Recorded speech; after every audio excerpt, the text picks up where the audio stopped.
Well, here we are, continuing in our series through the minor prophets this year. We're closing in on the end, just the rest of this book and Malachi, and we're done.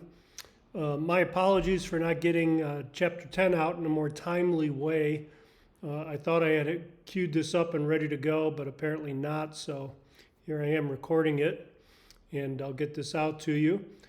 Chapter 10 in Zechariah, I really like this chapter because it shows the importance of leadership to God's people. Throughout the major prophets and the minor prophets as well, I've pointed out this recurring theme of as the leaders, so the people. Was true all through Israel's history, that if they had a good leader in place, good leadership, the nation prospered, they were led into godliness, they were led into from strength to strength. But that was very rare.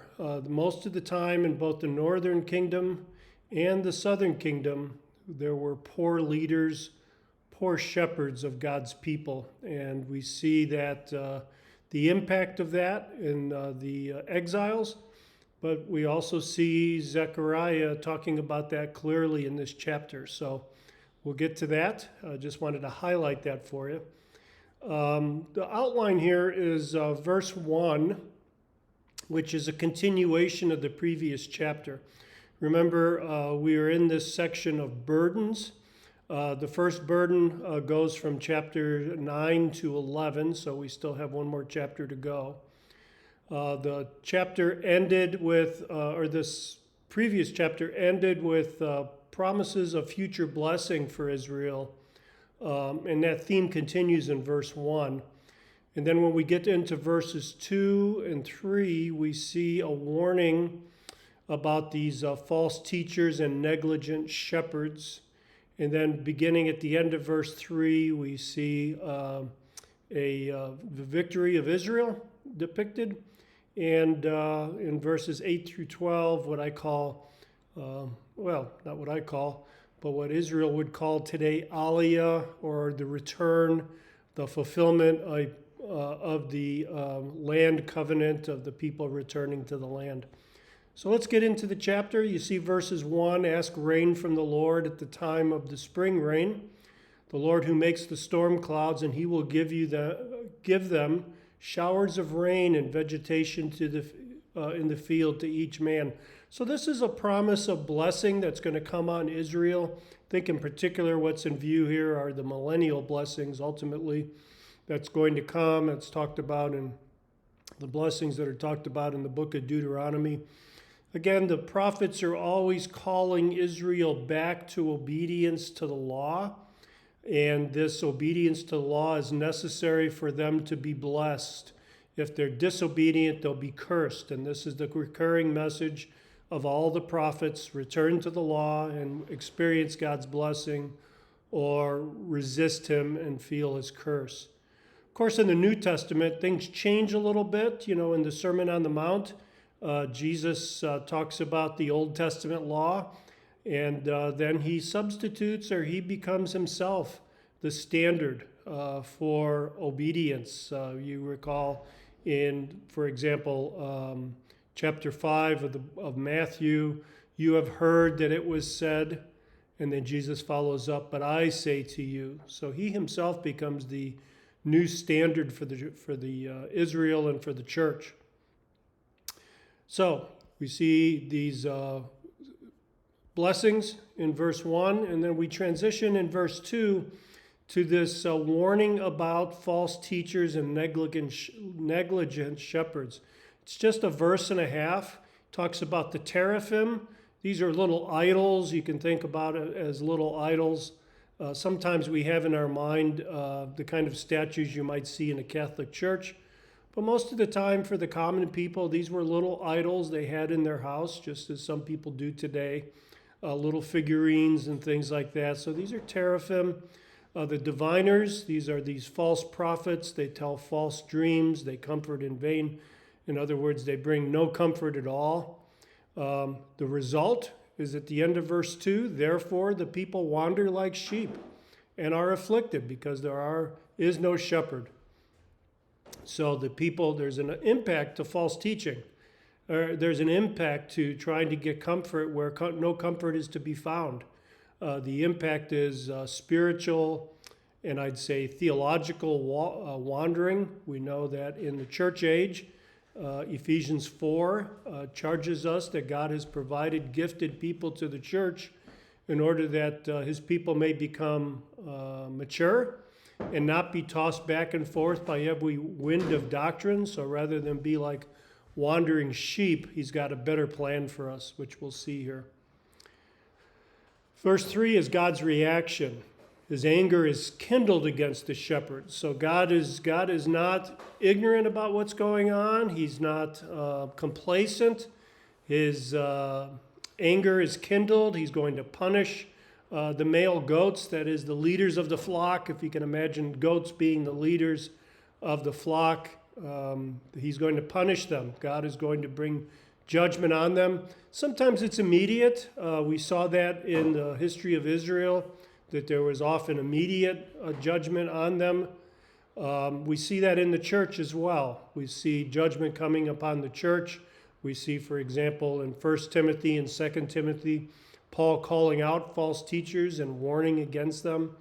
And even down to our own day, we don't have to look too far to find examples of leaders who have fallen in their pursuit of money, or their pursuit of, I'd say, sex, or their abuse of power. Just this past week, I saw a pastor was asked to resign from his church for his overbearing management style and his emotional neglect of his staff. So again, we see this judgment not only historically, but even down to our own days.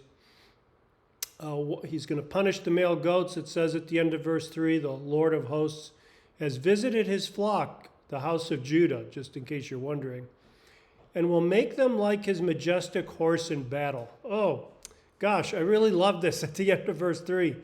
Same people who have become wandering sheep and the afflicted under the competent leadership of the Messiah, become war horses, majestic horses fit for battle. Look at verse 4. From them will come the cornerstone, from them the tent peg, from them the bow of battle, from them every ruler of all together. Look at the transformation, that they become not wandering sheep anymore, but powerful, mighty in war, and the source of ultimately the Messiah. Just love that transition there that happens, this movement toward victory, which begins at the end of verse 3 and goes through verse 7. You can see that the treading down of the enemy, strengthen the house of Judah, save the house of Joseph, bring them back. What great promises here. And notice that the turning point was the leadership of the flock, the leadership of the people of Israel, and it's often, in our case as well, godly leadership transforms a church, whereas poor leadership causes them to wither and die. We move on here. In verse 8, we see the beginning of this aliyah, which is a Hebrew word meaning go up. It's used in the Bible, for example. It's used to describe the person in the synagogue who goes to the front to do the scripture reading for the day. They aliyah, they go up.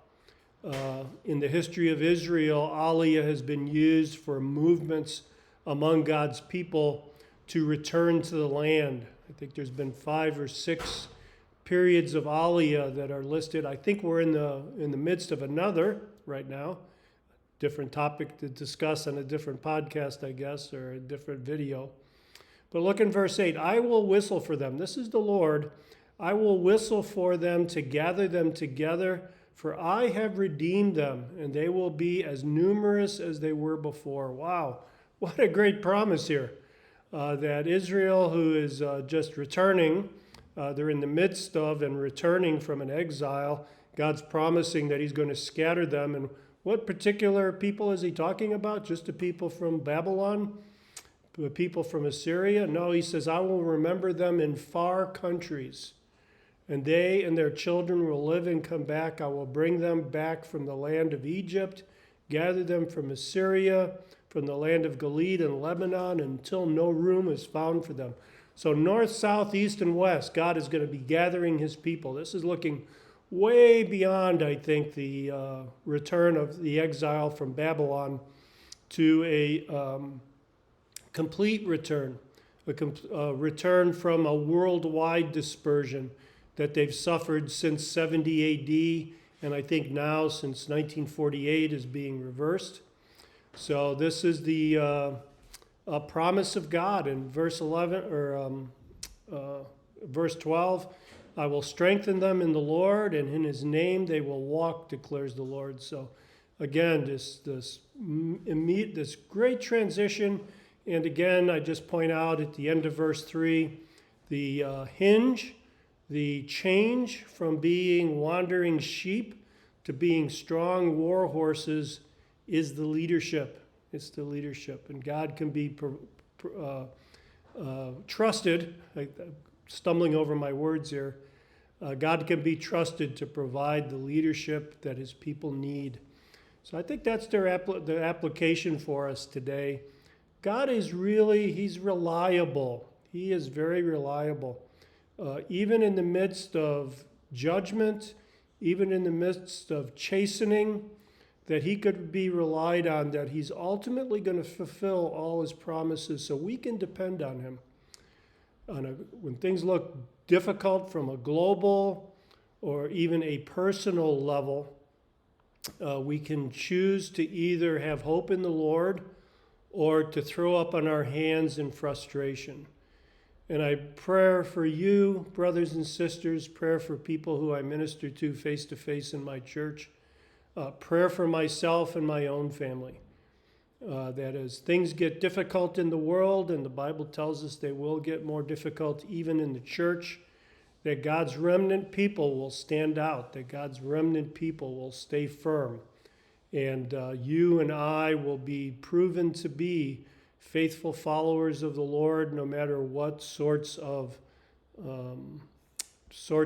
tribulation, sorts of trouble we may be going through. Brothers and sisters, I hope this is helpful for you.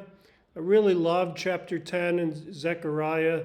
In fact, the rest of the book is just incredible. So stick with me as we move our way through this book, and I'm sure you're going to be blessed as I am blessed as we read through it. God bless you.